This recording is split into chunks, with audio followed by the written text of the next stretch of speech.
Salut à tous, bienvenue. Shmuel Bober est ici, présent. Super. Boker Tov, Edwige Shekroun, Elisa Cohen. Bonjour. Voilà, ils sont là parce qu'ils vont nous parler d'une soirée de préparation à Tzahal. Tzahal, qu'est-ce que c'est? Qu'est-ce qu'on peut y faire? Quels sont les différents postes qu'on peut obtenir à Tzahal? L'armée, le Shirut Leumi, toutes les questions qui vous, parents d'Olim, vous angoissent. On est parti. Les professions réglementées et les équivalences, les dossiers Kalita, en savoir plus sur l'ALIA. Alors toutes les deux, on vous connaît, vous êtes responsable de l'ALIA francophone au sein de la mairie de Jérusalem, et puis toi Shmuel, tu es non seulement, on va dire, responsable des activités au sein du CNEF, mais tu es aussi Chayal Boded, tu as été Chayal Boded, donc tu as été soldat seul en Israël, donc tu connais bien ces questions d'armée, donc tu vas intervenir. D'accord, mais avec joie. Vous aussi, vous allez peut-être intervenir, je ne sais pas. En tout cas, vous avez préparé une belle soirée. Bon, d'abord, moi, je suis maman de Chayalim, donc je peux aussi parler en tant que... Si déjà on parle de Chayal Boded, je suis aussi maman de Chayalim. Alors, d'abord, on sait tous que d'être Chayal, c'est pas facile, et surtout pour les Français qui connaissent pas du tout cette structure qui est Tzahal, qui est une énorme structure. Beaucoup d'angoisse autour de ce sujet. Être combattant, on a l'impression aussi que être à Tzahal, c'est être combattant, alors qu'en fait il y a des tas de choses à faire. Cathy, une petite question. Tu sais combien il y a de pourcentage de Chayalim combattants à Tzahal? Non, je n'en ai aucune idée. Bon, ben voilà, c'est entre 7 et 10%. Donc finalement, très très peu de Chayalim sont combattants à Tzahal. Donc ça, je pense qu'il faut le savoir. Il y a énormément de postes à l'armée qui sont très intéressants pour les Olim ou pour les autres. Et donc c'est l'occasion de venir à cette soirée et d'apprendre un petit peu plus sur tous les postes qu'on peut obtenir, comment on se prépare au Tzav Rishon, toutes ces questions-là, voilà, qui seront abordées. Alors vous avez choisi une pléiade d'intervenants très qualifiés, on va dire. Edwige, Tzahal Connection, on ne parle que de lui. Raphaël Madar, il a fait un travail exceptionnel pour les francophones avec son site internet magnifique. Et encore une fois, on travaille avec le département de la mairie qui s'appelle Bet Nechemia et qui s'occupe de tous les malchabim. Alors, tu as trouvé la traduction? Mohamed et Shirut Habitachon, c'est tous les candidats pour le service des... Voilà, c'est tous les jeunes entre 16 et 18 ans, Kita Yud Aleph, Yud Bet, et qui, eux, cherchent une orientation dans cette grande... unité qu'est l'armée, ou vers le Shirut Leumi. En tout cas, il y a toujours une question d'orientation qui se pose. Ça veut dire, c'est un âge aussi où il faut réfléchir à son avenir, etc.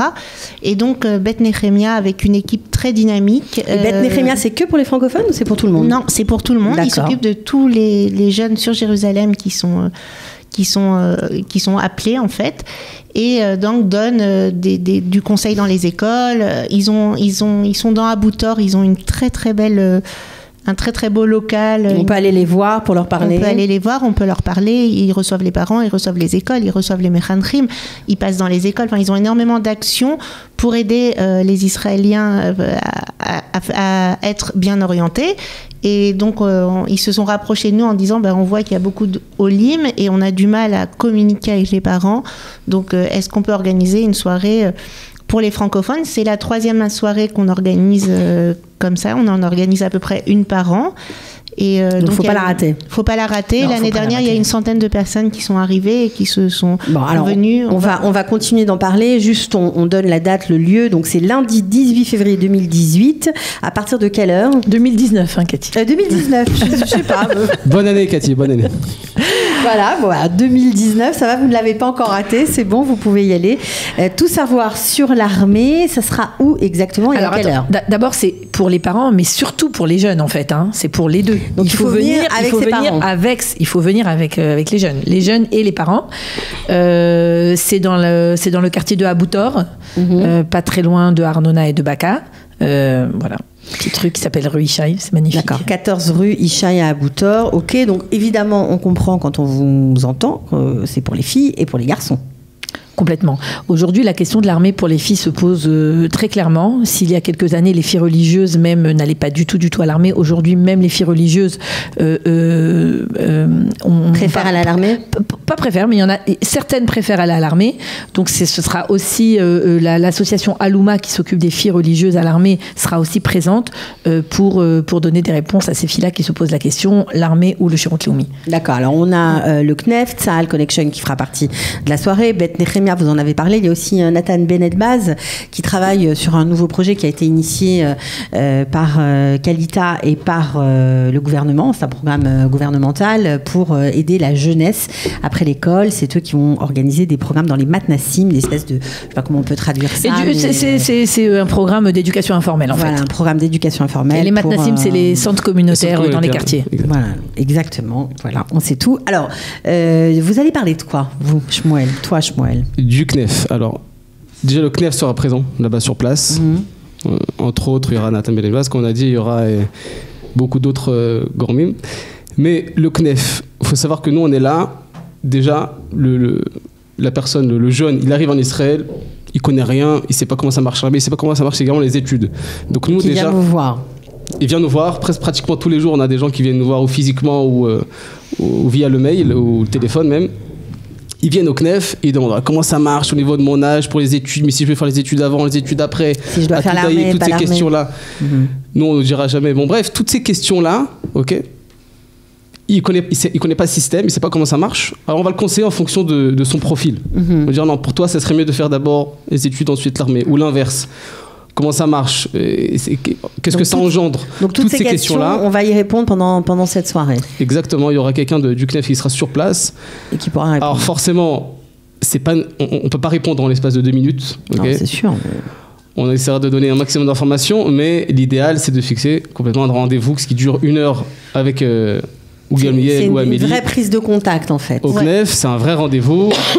Ça se fait pas à la légère en 2 minutes. Ça, c'est première chose. Et également, je parle également pour les soldats qui sont déjà à l'armée, qui préparent déjà leur sortie après l'armée. Ils savent pas quoi faire comme études, etc. Donc on est également là, à ce niveau-là, pour les orienter, les conseiller. En fait, on a beaucoup travaillé avec l'équipe de Beth Nehemia, Tzahal Connection, le CNEF, pour un peu essayer chacun amener ce qu'il savait... De ce dont les parents ont besoin et de ce dont les jeunes ont besoin. On a structuré la soirée. D'abord, il y aura une conférence sur qu'est-ce que l'armée, parce que c'est aussi une question. Qu'est-ce que c'est que l'armée? À la dernière soirée, on a appris plein de choses sur les différentes unités, sur comment c'est structuré, etc. Ensuite, on va séparer les jeunes et les parents, c'est-à-dire que les parents iront avec un intervenant dans une salle et les jeunes dans une autre salle, parce que souvent les questions ne sont pas les mêmes. Et puis on va essayer aussi de discuter avec les parents comment accompagner ce grand changement dans la vie des jeunes, parce que on est chez papa-maman et tout à coup on se retrouve... à l'armée, dehors, etc. J'imagine que comme à l'école, il y a des codes à connaître quand on accompagne ses enfants à l'armée, parce quand on voit les Israéliens arriver dans les tkassim ou avec les t-shirts, les noms, on te soutient, etc. Parfois, on voit des parents Olim Khadashim qui sont un peu paumés, qui se disent mais c'est quoi ce truc? Ils ne comprennent pas, il n'y a pas d'usage de code, on ne connaît pas les codes. Donc forcément, ça aussi, j'imagine que ça va faire partie de la soirée. Complètement. En fait, a priori, ce sera Nathan qui va parler aux parents, qui va leur expliquer justement tout ça. Et puis l'importance aussi, on va aussi parler d'un sujet très important, c'est la préparation avant l'armée. Est-ce qu'après le bac, on va directement à l'armée, ou est-ce qu'on fait une année d'yeshiva ou une année de mechina? Une mechina, c'est une mechina gdam tzvaït, c'est-à-dire une année de préparation à l'armée. Physique et spirituelle ou mentale à l'armée. Donc on va aussi parler de ça.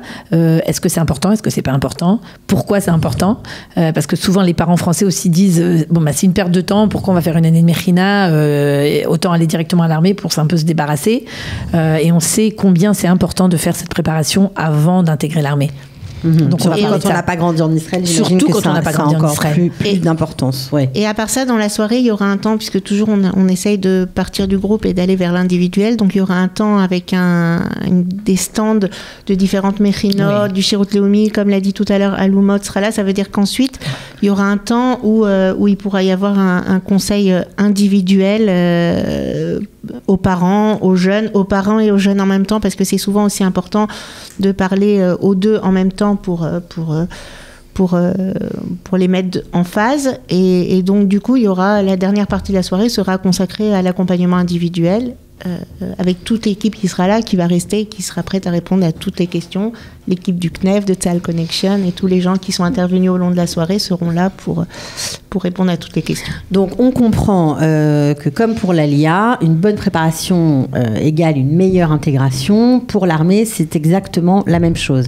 Il faut se préparer à l'armée. Complètement. Surtout, même si par exemple, il y a des enfants qui sont nés ici ou qui ont grandi, qui sont arrivés un peu plus tard. Alors c'est vrai, mais même pour les enfants, je vais vous dire, même pour les enfants qui sont nés parfois en Israël, mais à partir du moment où les parents eux-mêmes n'ont pas fait l'armée, ils n'ont pas un grand-père, un père, un cousin, un frère, un grand frère qui ont fait l'armée, c'est difficile pour eux de comprendre tous les codes et aussi tous les postes qui peuvent se présenter. Et puis comment se préparer au Tzav Rishon par exemple aussi. Qu'est-ce que c'est le Tzav Rishon? On en a beaucoup parlé sur l'antenne, ça c'est sûr. Voilà. Mais plus loin que ça, je parlais avec les responsables de Beth Nehemia qui nous disaient qu'avec les Israéliens, même ceux qui ont fait l'armée, qui ont fait des milouim, etc., le Tzav Rishon c'était au moins il y a 20-25 ans et que les choses ont changé, les façons de se diriger ont changé. Donc faut tout le temps réexpliquer et que les parents, ils ont besoin de se remettre à la page pour comprendre qu'est-ce qui va se passer avec leur enfant. La différence entre un parent francophone et un parent israélien, c'est qu'un parent israélien, il va taper sur Google, il va taper à la porte de son voisin et lui poser les questions qu'il faut, alors que le français, encore une fois, même en maîtrisant la langue, alors tout à coup, on se retrouve face à un vocabulaire élargi qu'on ne comprend pas forcément. Tu peux nous donner des exemples? Alors, moi, c'est mon exemple personnel. Je suis arrivé, le Tzav Rishon, je ne savais pas du tout ce que c'était. Ok. Je sais ce que ça veut dire au niveau littéral, mais c'est tout. Je ne savais pas qu'est-ce qui se passait. Je suis arrivé. Et c'est vrai que si j'avais eu cette petite préparation avant, on m'aurait expliqué, voilà. Même ne serait-ce que... Tu aurais fait un meilleur service?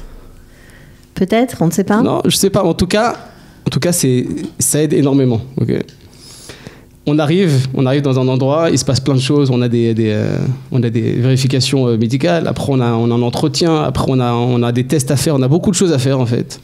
Ça c'est Tzav Rishon, il faut vraiment s'investir dedans. Faut pas faire comme moi, faut pas arriver comme si on allait à la plage, on va au Tzav Rishon, allez c'est bon c'est parti. Ok, ouais. Ça peut très bien se passer aussi, mais ça peut moins bien se passer, entre guillemets. C'est pas que ça passe moins bien, mais en fait, il faut comprendre que Tzav Rishon, il n'y a pas de deuxième chance. En fait. Ça conditionne il n'y a pas de deuxième chance. Militaire. C'est pas comme si voilà, tu rates le bac, je dis n'importe quoi, bah, c'est pas grave, tu peux passer une deuxième fois, une troisième fois, on s'en fout, tu peux améliorer, ok, super. Tzav Rishon, tu dis, attends mince, le lendemain tu dis, attends, il y a un truc, j'aurais pu faire mieux. C'est trop tard. C'est fait. C'est ça qui va. On ne refait pas le Tzav Rishon. Tzav Rishon, c'est une fois. Alors, de nos jours, on se prépare. Il y a même il y a plein de petites applis pour se préparer au Tzav Rishon. Puis à part ça, des choses toutes bêtes. On dort tôt la veille.